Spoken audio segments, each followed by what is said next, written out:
अस्सलाम वालेकुम। आज मैं आपके साथ चॉकलेट क्रॉसॉन्ट की बहुत ही इजी रेसिपी शेयर कर रही हूँ जो कि आज मैं बनाने वाली हूँ एयर फ्रायर में। तो चलें जी रेसिपी को करते हैं स्टार्ट। इसके लिए सबसे पहले आपको चाहिए 1 कप नीम गर्म दूध। इसमें हम डाल देंगे 1 टेबलस्पून जो है ईस्ट, और जो ये ईस्ट है ये ड्राई ईस्ट है, ये इंस्टेंट ईस्ट नहीं है। तो इसको हम देंगे थोड़ा सा राइस होने के लिए टाइम।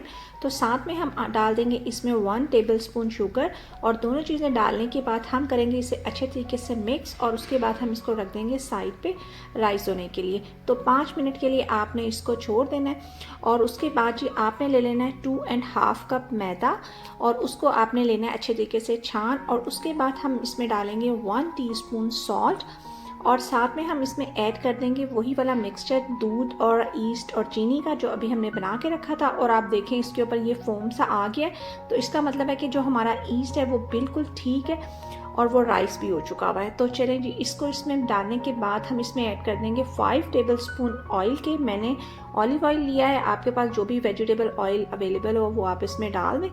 उसके बाद आपने करना है इसको अच्छे तरीके से मिक्स। और यहाँ पे अगर आपको लगे कि जो डो है वो थोड़ी सी जो है थिक है, तो आप इसमें थोड़ा थोड़ा करके पानी ऐड कर लें। जो ये पानी है ये भी जो है थोड़ा सा नीम गर्म है, तो ये मैंने 2 टेबलस्पून इसमें पानी और ऐड कर दिया। और देखें जो मेरी डो है उसने जो है एक डो की जो है कंसिस्टेंसी उसमें आ गई है, तो ये बाकी पानी जो है मैं इसमें ऐड नहीं करूँगी। उसके बाद आपने करना क्या है कि इस डो को उठाना है, और जिस बाउल में भी आपने इसको राइस होने के लिए रखना है, पहले तो आपने बॉल की जो बॉटम है उस पर भी ऑयल लगा लेना है। उसे ऑयल से ग्रीस करने के बाद आपने अपनी डो की टॉप पे भी ऑयल लगा लेना है, और उसके बाद आपने कर देना है इसको किसी चीज़ से कवर। और कवर करने के बाद आपने इसको 30 मिनट के लिए छोड़ देना है, ताकि जो ये डो है ये राइस हो जाए। तो ये देखिए अब मैं आपको दिखाती हूँ कि जो है 30 मिनट के बाद ये कितनी अच्छी जो है वो राइस हो गई हुई थी। और ये देखिए, और जो ये पार्ट है ये मुझे सबसे अच्छा लगता है इसको पंच डाउन करने का। और जी ये देखें जो इसमें जितनी भी एयर है इस तरीके से हमने निकाल देनी है। हमने इसे जो जैसे आटा गूंथते हैं उस वाले अंदाज में जो है इसकी सारी जो डो है, डो में से जो एयर है वो हमने निकाल देनी है। उसके बाद आपने अपने जो है काउंटर टॉप पे डस्ट करना है थोड़ा सा मैदा, और उसके बाद फिर इसको थोड़ा सा आपने गूंदना है, और इसको एक मुलायम सा जो जिस तरह आटा होता है वो करने के बाद आपने कर लेना है इसको 2 हिस्सों में डिवाइड, और आपने बना लेने हैं इसके 2 पेड़े। और एक जो पेड़ा है वो अभी हम यूज़ करेंगे, और जो एक है वो हम साइड पे रख देंगे। पहले आपने इसको हाथों से फ्लैट कर लेना है, और उसके बाद आपने रोलिंग पिन की मदद से इसको बिल्कुल उसी तरीके से बेल लेना है जैसे कि आप घर में नॉर्मल रोटी बेलते हैं, उस तरीके से आपने बेल लेना है। और ये आप देख लें इसकी थिकनेस भी बिल्कुल जैसी आप रोटी की थिकनेस रखते हैं आपने इसकी उतनी ही थिकनेस रखनी है। इसको आपने ज़्यादा मोटा नहीं रखना क्योंकि ये राइस होगा। उसके बाद आपने इसको कट कर लेना है बिल्कुल वैसे ही जैसे हम पिज़्ज़ा कट करते हैं। तो आपने इसके बना लेने हैं 8 ट्रायंगल, और जब आप इसके ट्रायंगल बना लें तो उसके बाद जी हमने करना क्या है कि जो इसके सेंटर में हमने लगा लेना है पानी। और ये पानी लगाने का फ़ायदा ये होगा कि ये हमने जब इन्हें बंद करना होगा अपने क्रॉसन्स को, तो ये अच्छे तरीके से बंद हो जाएगा। उसके बाद आपने ले लेनी है एक चॉकलेट, कोई भी कुकिंग चॉकलेट आप ले लें, और उसके बाद आपने करना क्या है कि जैसे इसके अंदर ये इस तरह की बार्स होती हैं, तो आपने इसके पीसेस जो हैं वो अलग कर लेने हैं, और एक एक स्क्वायर जो है वो आपने हर ट्रायंगल में रख देना है।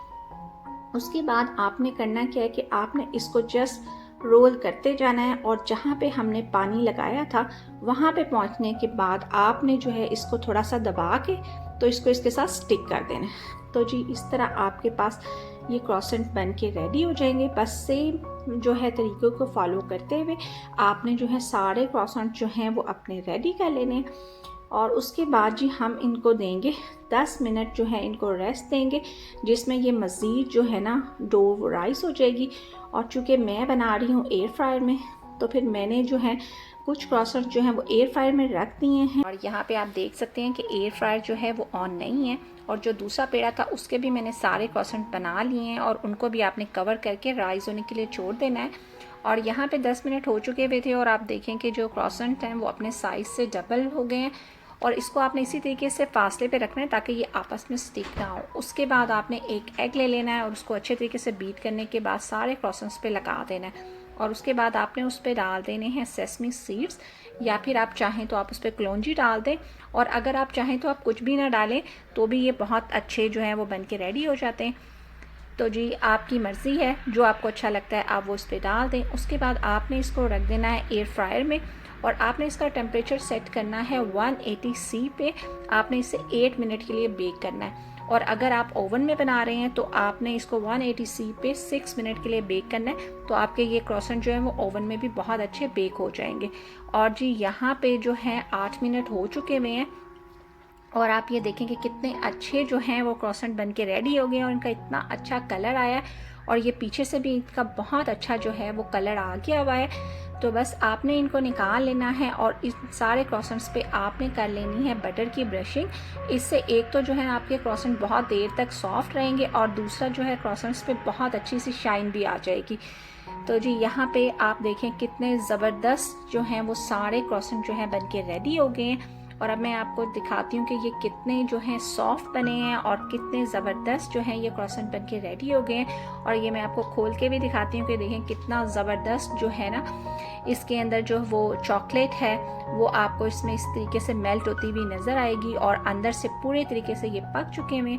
तो बस आप इस रेसिपी को ज़रूर ट्राई करें, और आपके बच्चों को तो ये रेसिपी बहुत पसंद आने वाली है। बस इसके साथ ही मैं लूँगी आपसे इजाज़त, मिलूँगी नेक्स्ट व्लॉग में। तब तक के लिए अल्लाह हाफिज़।